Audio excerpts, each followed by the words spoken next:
வழியே யார் கண்ணும் காணா முகமே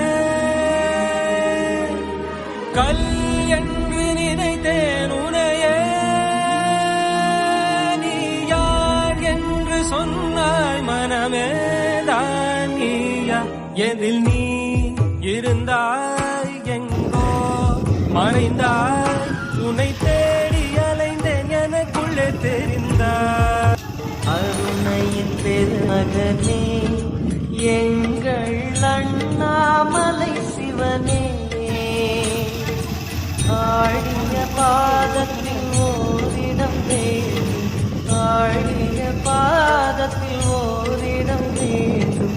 அருள்வாயே